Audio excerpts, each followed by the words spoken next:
آپ کو آج پتہ نہیں مولا عباس کیوں چاہتے ہیں کہ آج ہی سناؤں، سوچا تھا کل سناؤں گا، لیکن کل دوسری باتیں بتاؤں گا، آج سن لیجئے۔ ہارون رشید نے اس سے ایک دن کہا بہلول سے کہ بہلول ایک کام کر دے میرا۔ کہا کیا؟ کہا 40 آدمی ایسے پکڑ کے لا جو حرامی ہوں۔ یہ کتنا بڑا کام ہے، کوئی چھوٹا موٹا نہیں ہے بھائی۔ 40 آدمی ایسے پکڑ کے لا جو حرامی ہوں۔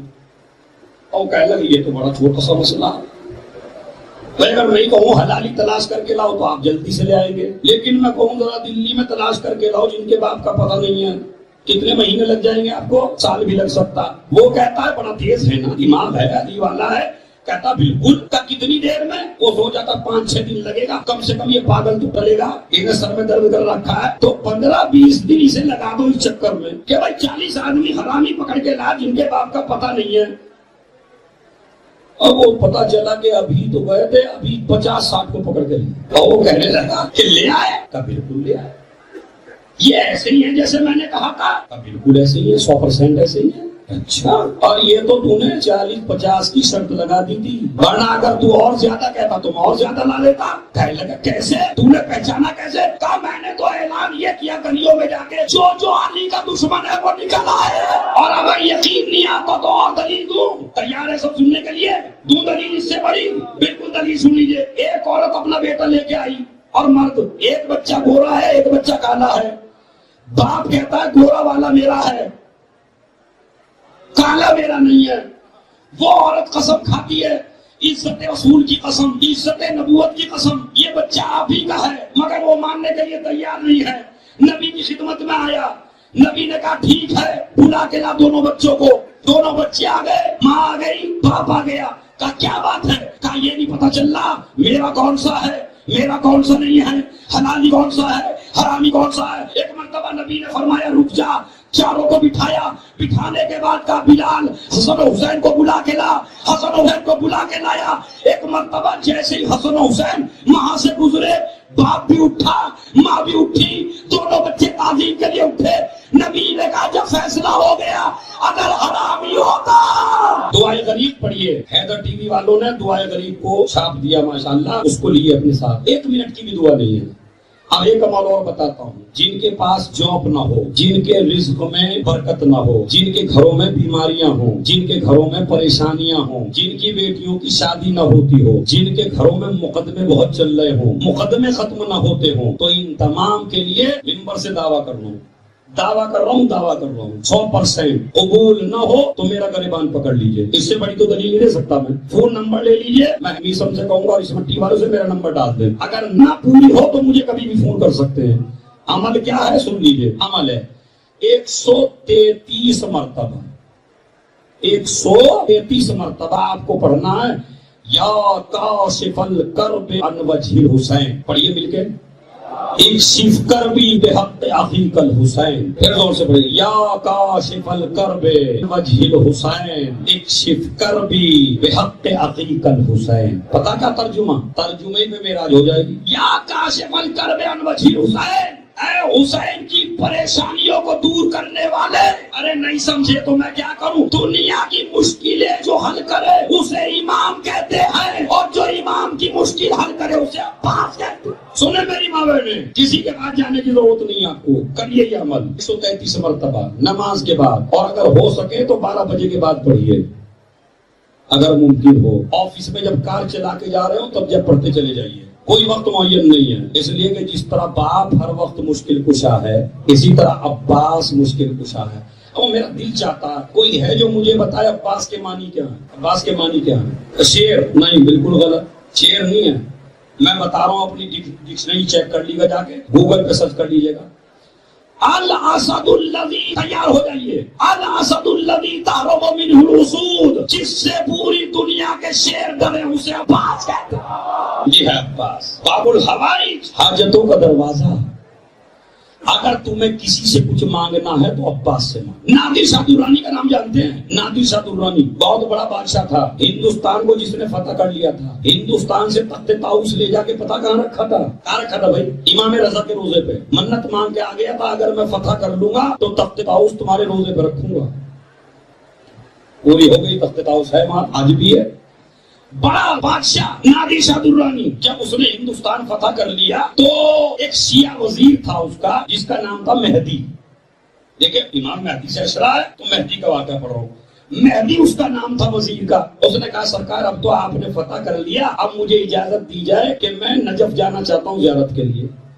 نادر شاہ کا عقیدہ بگڑا ہوا تھا. وہ کہنے لگا یہ شیعوں کی بات سمجھ میں نہیں آتی کہ یہ بتوں کی طرح قبروں کی پوجا کیوں کرتے ہیں. ارے مردوں کے پاس جا کے کیا کرو گے, وہ تو مر گئے, علی مر گئے کب کے, مردہ ہیں, مردے کے پاس جا کے کیا کرے گا. کہا یہی تو تجھے غلط بتایا گیا ہے, میرا مولا مردہ نہیں ہے, میرا مولا زندہ ہے. کہتے زندہ ہے, کہا دلیل بتاؤ اس کی زندگی کی, اگر تیرا علی زندہ ہے تو دلیل کیا. کہا اس نے آج بھی دلیل یہ ہے کہ کوئی نجس چیز میرے مولا کے روزے میں نہیں جا سکتی. ارے بھائی کوئی نجس چیز میرے مولا کے روزے میں نہیں جا سکتی, میں بتا رہا ہوں آپ کو میرا مولا زندہ. اس نے کہا ٹھیک ہے ہم اپنے کتے لے جائیں گے, اور ایک برتن میں اس نے شراب بھروائی, ایک برتن میں شراب بھروائی اور ایک کتا ساتھ لے لیا. ادھر مولا کے حدود میں جب پہنچنے لگے مولا علی کے, تو فورس جو ہے, پولیس جو ساتھ ہے, وہ کتے کو اپنی طرف کھینچتی ہے اور کتا حد میں داخل نہیں ہوتا. ایک پولیس والا لگا, 2 لگے, 10-15 پولیس والے لگے. واقعہ یہ ہے کہ زنجیر پھوٹ گئی, مگر وہ کتا حرم میں داخل. ابھی یہ بادشاہ خوش ہونے والا تھا, کہنے جو کتا آیا نہ آیا, شراب تو اندر آ گئی, میں لے کے آ گیا ڈبے میں شراب. شیعہ کہتا ہے ذرا کھول کے دے. اب جو کھولا تو سرکہ, اب جو کھولا وہ شراب نہیں ہے جی, وہ تو سرکہ ہے. سرکہ جائز ہے, طاہر ہے. اپنے سر کا تاج اتارا, پٹا اپنے گلے میں لٹکوایا اور کہنے لگا مجھے کتے کی طرح گھسیٹتے ہوئے علی کے روزے پہ لے کے چلو, اس لیے کہ مجھے پتا چل گیا بادشاہ میں نہیں, میں بادشاہ نہیں ہوں, بادشاہ تو یہ ہے. اپنے سر کا تاج اتارا اور رکھ دیا. کہنے لگا آج سے آپ بادشاہ ہیں, ہم بادشاہ ہی نہیں ہیں.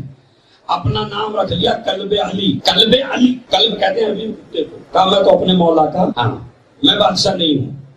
اس کے بعد وزیر نے کہا سرکار چلیے ان کے بیٹے کی بارگاہ میں چلے. کہا وہ کون؟ کہا حسین ابن علی. اب وہ وزیر لے کے اسے امام حسین کے روزے میں لے کے آیا. اس نے وہاں زیارت کی, پورا واقعہ سنایا. اس نے کہا چلیے ایک روزے پہ اور لے کے چلتا ہوں. یہ کون ہے؟ یہ اسی بادشاہ کا بیٹا. ارے بھائی اسی علی بادشاہ کا بیٹا عباس. کہنے لگا تو حسین نے اپنے ساتھی بھی اپنے ساتھ رکھے, بیٹے بھی. عباس کو الگ کیوں رکھا؟ کیونکہ روزہ الگ ہے نا. اب وہ سمجھا رہا, یہ سمجھ نہیں پا رہا جناب عباس کی اہمیت. کہنے لگا یہ تو ایسے ہی ہے. ابھی یہ بیٹھا ہوا تھا روزے حضرت عباس میں کہ اس نے دیکھا کہ سورج گریا بلند ہوا روزے میں, اور ایک جوان روتا ہوا آیا. اب وہ گڑ گڑا رہا ہے, رو رہا ہے. اس نے پوچھا یہ سورج؟ نادر شاہ بادشاہ کہتا ہے وہ ظالم بادشاہ ہے, پوری دنیا جانتی تھی اسے. کہنے لگے اسے کیا ہو گیا, یہ کیوں رو رہا ہے؟ کہا یہ پریشانی میں. کہا ہمارے پاس رہو, ہم پریشانی حل کریں گے. اسے اس کے پاس لے گئے. جوان کہتا جوان کیا پریشانی ہے؟ کہا پریشانی یہ ہے کہ آج میری شادی ہوئی تھی اور ہمارے یہاں یہ رسم ہے کہ دلہن کو اپنے گھر نہیں لے جاتے, پہلے باب الہوائی عباس کی زیارت کراتے ہیں, بعد میں دلہن کو. ماشاءاللہ بڑی توجہ سے, اللہ سلامت رکھے آپ کو. پتا کہا کہ یہ جوان وہ کہتا ہے ہماری رسم ہے, ہم دلہن کو گھر نہیں لے جاتے جب تک کہ جناب عباس اور امام حسین کی زیارت نہ کرا لیں. کہا پھر کیا ہوا؟ کہا میں اپنی بیوی کو لے کے آ رہا تھا, میرے ساتھ سامان بھی تھا, راستے میں کچھ ڈاکو ملے, ڈاکوؤں نے میرا سارا سامان چھینا, سارا سامان چھین کے میری بیوی کو بھی اٹھا کے لے گئے. اب میں ان کے روزے پہ آیا ہوں, چونکہ یہ باب الحوائج ہے, یہ ہر ایک کی سنتے ہیں. نادر شاہ درانی سن کے پریشان سا ہوا اور کہنے لگا تیری بیوی کو ایک دن میں ہم ڈھونڈ کے دیں گے, تجھے ہماری طاقت کا اندازہ نہیں ہے, رو مت, ہم دیں گے. مگر وہ پتا آنے والا کیا کہتا ہے, مجھے مدد تم سے نہیں. ارے بھائی مجھے مدد تم سے نہیں چاہیے. کس سے؟ کہا مجھے عباس سے مدد چاہیے, باب الحوائج سے. اب وہ اپنی شان کو بڑا سمجھتا تھا. اس نے کہا اتنا اعتبار ہے اس صاحب قبر پر؟ کہا اعتبار اپنے سے زیادہ اعتبار, کائنات اپنی جان بھی قربان ہو جائے تو بھی اعتبار ختم نہ ہوگا. کہا ہم پہ کوئی اعتبار نہیں؟ کہا بالکل نہیں, جو اعتبار مجھے مولا پہ وہ کسی پہ نہیں ہے. کہا تو اگر تجھے اعتبار ہے, اگر تیری بیوی شام تک نہ آئی تو تجھے میں قتل کر دوں گا. کیا کہتا ہے, تجھے میں قتل کر دوں گا اگر تیری بیوی شام تک نہ آئی. وہ کہتا ٹھیک ہے قتل کر دینا. پھر روزے پہ پہنچا, گڑ گڑا کے کہنے لگا مولا وہ تو خطرے میں ہے ہی, مولا عباس میں بھی خطرے میں آ چکا ہوں, اگر نہ آئی تو میں قتل کر دیا جاؤں گا. ابھی گڑ گڑا رہا تھا کہ پھر نعرہ تکبیر روزے میں بلند ہوئی. کیا دیکھا ایک خاتون آ رہی ہے سجی دھجی, بیگم کا ہاتھ پکڑا, روزے کا طواف کرنے لگا. نادی شاہ درانی نے وزیر سے پوچھا اب کیوں یہ شور بلند ہے؟ کہا سرکار جس بیوی کو مانگنے آیا تھا وہ آ گئی. اب بھائی کوئی تلاش کرنے نہیں گیا, ابھی تو یہاں سے گیا تھا اور ابھی اتنی جلدی بلایا. بلاؤ اس عورت کو بھی, اس لڑکی کو بھی اور دولہا کو بھی. بلایا عورت کو, لڑکی کو سامنے کھڑا کیا. کہا بتائے لڑکی تیرے ساتھ کیا واقعہ ہوا؟ کہا ہم یہاں زیارت کرنے آ رہے تھے, مجھے چور اٹھا کے لے گئے, ڈاکو اٹھا کے لے گئے, سارا سامان چھین لیا.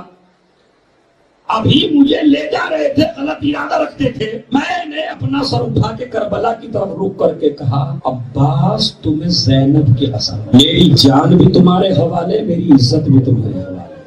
جیسے ہی میں نے کہا ایک گھوڑا سوار آیا جس کے ہاتھ نہیں تھے اور اس نے مجھے چھڑایا, اور جیسے ہی چھڑایا میں نے آنکھ بند کی تو میں نے روزے میں پایا. اب سمجھ گیا واقعی یہ علی ہی کا بیٹا ہے.